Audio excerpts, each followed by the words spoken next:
Tarih boyunca antik bilgelik ile modern düşüncenin kesişim noktasında durduğunuzu hayal edin. Ya hayatın en derin sorularının yanıtları ilahi metinlerde değil, insan olmanın özünde yatıyorsa? Hümanizmin büyüleyici evriminde yol alırken, köklerini, onu şekillendiren devrim niteliğindeki fikirleri ve varoluş anlayışımızı yeniden tanımlamaya nasıl meydan okuduğunu keşfedeceğiz. Kaotik bir dünyada anlam arayışımızı teşvik eden bu felsefenin ipliklerini çözmeye hazır mısınız? Bu düşünce yolculuğuna katılın.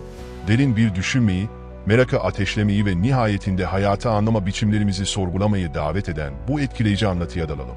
Hümanizm, bireysel potansiyeli ve toplumsal ilerlemeyi kutlayan canlı bir felsefedir. Tarih boyunca zengin bir dokuma örer. İtalyan Rönesansı'nı düşünün, antik metinlerin yeniden keşfiyle kültürel bir Rönesans'ın ateşlendiği bir dönem. Bu dönem, klasik bilgelikten ilham alan akademisyenlerin, insan deneyimini yeniden tanımlayacak bir hareketi ateşlediği bir dönüşümü simgeliyordu. Aydınlanma çağının gelmesiyle, hümanizm evrim geçirdi, bilimsel ilerlemelerle iç içe geçerek insanlığın evrenin sırlarını çözme yeteneğine derin bir güven aşıladı. 20. yüzyıl ilerledikçe, hümanist organizasyonlar Avrupa ve Amerika'da ortaya çıktı ve insan refahı, özgürlük ve onur merkezli bir vizyonu teşvik etti. Bu modern bakış açısı, bireyleri kişisel gelişimi teşvik etmeye çağırarak, her insanın doğuştan gelen değerine saygı göstermeyi vurguladı. Dini bağlantılardan uzaklaşarak, çağdaş hümanizm seküler bir tutum benimsedi ve bilginin akıl ve bilim aracılığıyla elde edilmesini savundu. Destekleyiciler, ahlaki bir çerçevenin ilahi otoriteden bağımsız olabileceğini savunarak, insan haklarını ve demokratik değerleri öne çıkardılar. Hümanizm teriminin ilginç bir kökeni var. Latince humanitas kelimesinden türemiştir. Antik Roma'da bu terim, liberal eğitimin değerlerini kapsıyordu. Bu kavram, günümüzde akademik dünyada hala hayati öneme sahiptir. Rönesans döneminde humanista terimi, klasik öğrenimin yeniden canlanmasını simgeliyor ve Batı düşüncesini derinden etkilemiştir. 18. yüzyıl bu anlamı daha da genişletti. Terim, titiz bir akademik yaklaşımın yanı sıra daha geniş bir yaşam felsefesini yansıtmaya başladı. Hümanizmin özünü derinlemesine incelemek, çeşitli yorumların bir yelpazesini ortaya koyar. Bazıları, hümanistleri yaşam koşullarını iyileştirmeye adanmış sosyal reformcular olarak görürken, diğerleri, Jean Faller gibi, ilahi emirlerin reddini insan özgürlüğünün lehine vurgular. Son yıllarda Andrew Cobbson gibi düşünürler. Hümanizmin doğal köklerini ve yaşamları geliştirme konusundaki ahlaki taahhüdünü ön plana çıkarmaktadır. Hümanizmin temelleri, antik Yunan felsefesine kadar uzanır. Protagoras gibi figürler, varoluşu efsaneler yerine akıl yoluyla anlama yönünde bir kaymayı başlatmıştır. Sokrates, kendini bilmenin önemini savunarak sorgulamayı insan refahına yönlendirmiştir. Aristoteles ve Epikür, insan doğasına dayalı etik çerçeveler geliştirmiştir. Bu değerlere paralel gelenekler, Çin felsefesinde de benzer insan odaklı değerleri yüceltmiştir. Hümanizmin karmaşık tarihi evrimini sürdürmeye devam ediyor ve bu anlatı içindeki rolümüzü düşünmeye davet ediyor.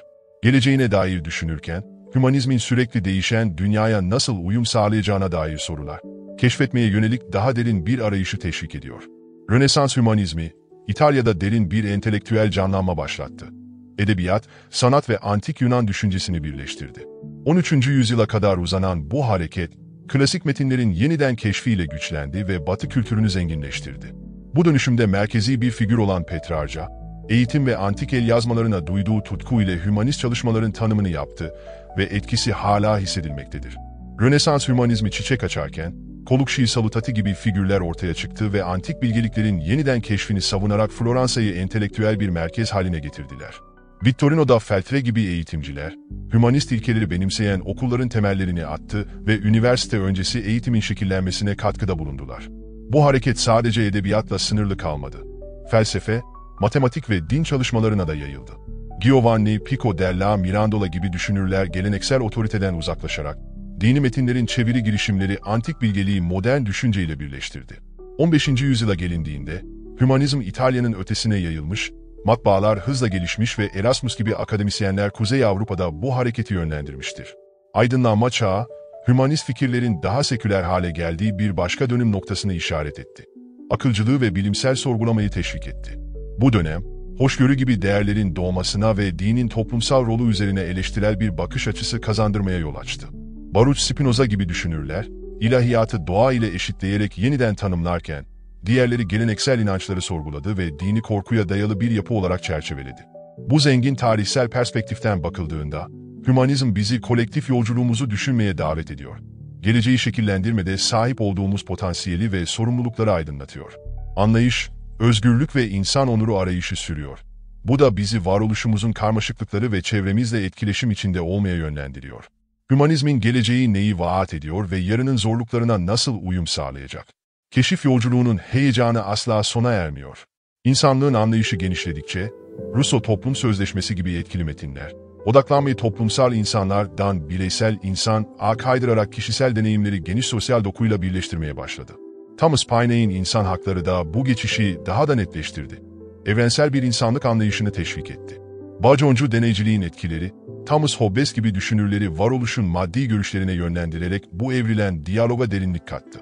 Akademisyen J. Brent Crosson, hümanizmin yalnızca Avrupa kökenli bir fenomen olmadığını, Afrika ve Asya gibi çeşitli entelektüel geleneklerden beslenerek şekillendiğini hatırlatır. Aydınlanma dönemi önemli olsa da, cinsiyet ve ırk gibi kavramlar, onun ideallerini karmaşık bir şekilde şekillendirmiştir.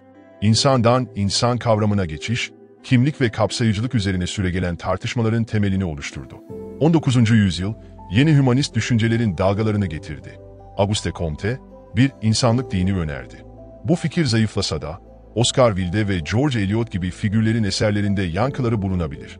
Bilimsel düşüncenin yükselişi, Charles Darwin'in doğal seçilim teorisiyle, insanlığın doğadaki yerine dair anlayışımızı devrim niteliğinde değiştirdi ve insanın eşsizlik üzerine geleneksel teolojik bakış açılarına meydan okudu.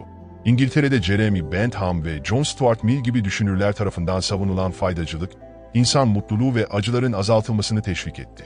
Teizm eleştirileri güçlendikçe, çeşitli etik topluluklar oluştu ve çağdaş hümanizme zemin hazırladı. 19. yüzyılın sonları, rasyonalist ve etik derneklerin yükselişine tanıklık etti ve 20. yüzyılda, J. Ayer ve Bertrand Russell gibi etkili filozofların katkılarıyla hümanizm önemli bir yer edindi. 1963'te, Britanya Hümanist Derneği, çeşitli etik ve rasyonalist grupları bir araya getirerek Avrupa'da büyüyen bir hareketin yansıması oldu. Bu hareket, Hollanda Hümanist İttifakı ve Norveç Hümanist Derneği gibi organizasyonlarla örneklendi. Aynı zamanda, Amerika Birleşik Devletleri Hümanist Hareketi Unitarian Kilisesi'nden önemli ölçüde etkilendi ve 1941'de Amerikan Hümanist Derneği'nin kurulmasına yol açtı.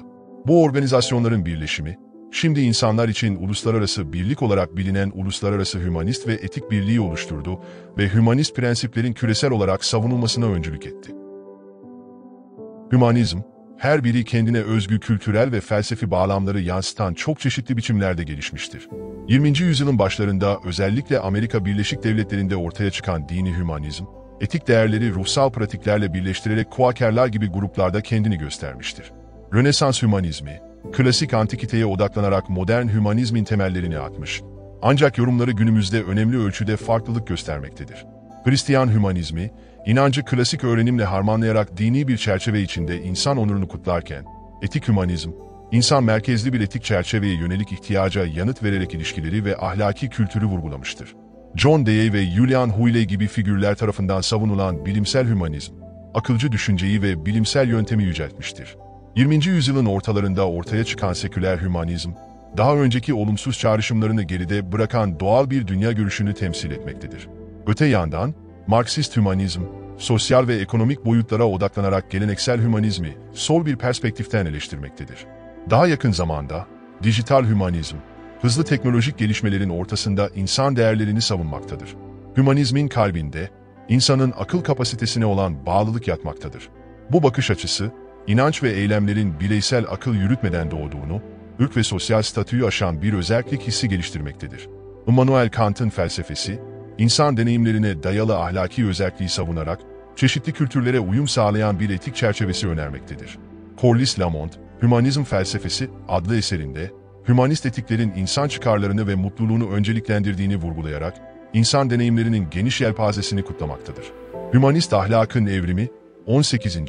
yüzyıldan bu yana dikkate değer bir değişim göstermiştir. Erken hümanistler, faydacılık ve kantçı düşünceden etkilenen nesnel ahlaka yönelmişlerdir. Ancak, toplumsal değerler geliştikçe, hümanist etikler giderek sekülerleşmeyi, medeni hakları ve çok kültürlülüğü benimsemiştir.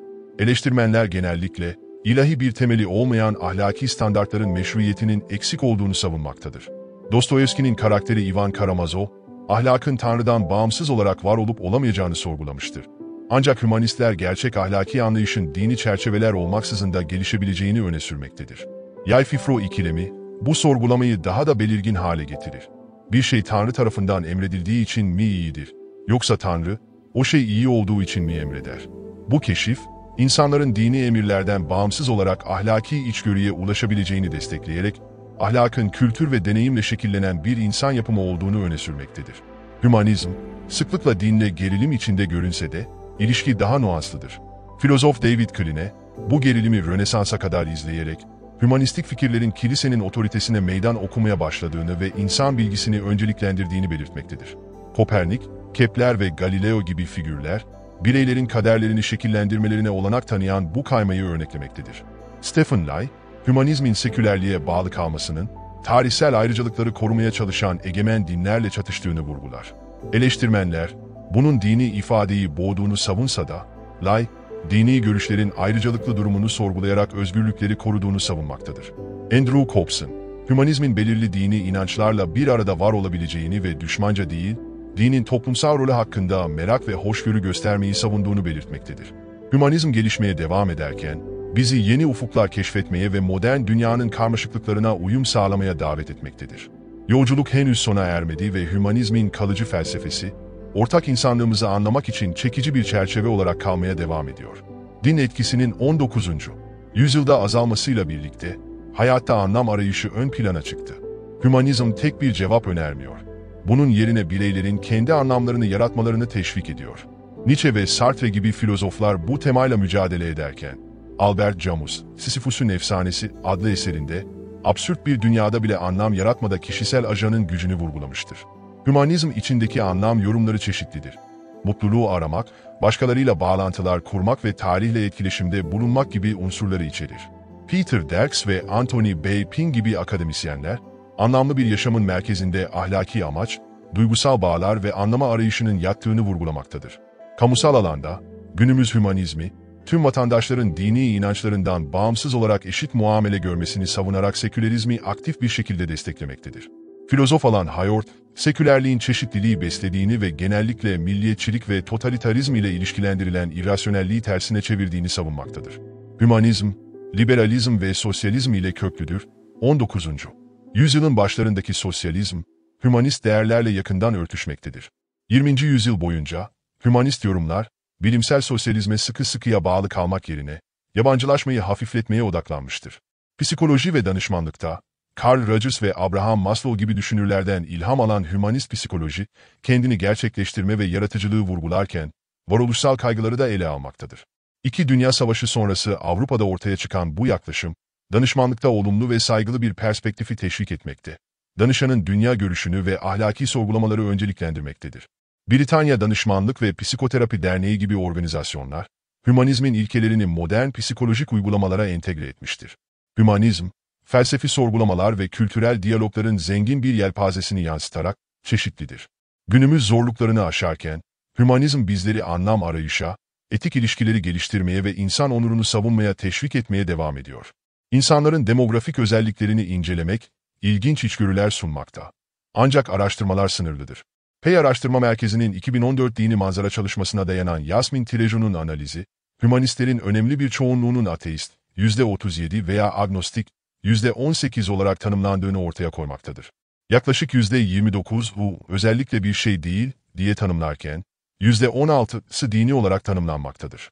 Dikkate değer bir şekilde, yaklaşık %80 dini bir ortamda yetişmiştir. Bu da seküler veya hümanist inançlara doğru önemli bir kaymayı göstermektedir. Yaklaşık %60 hümanist, dini olmayan partnerlerle evlidir ve demografik yapı ağırlıklı olarak erkek olup, %67'si erkek olarak tanımlanmaktadır. Ayrıca, hümanistler genellikle daha yüksek eğitim seviyelerine ve sosyoekonomik statüye sahip olup, çoğunluğu beyaz, Hispanik olmayan bireylerdir. Ancak hümanizm eleştirilerden muaf değildir.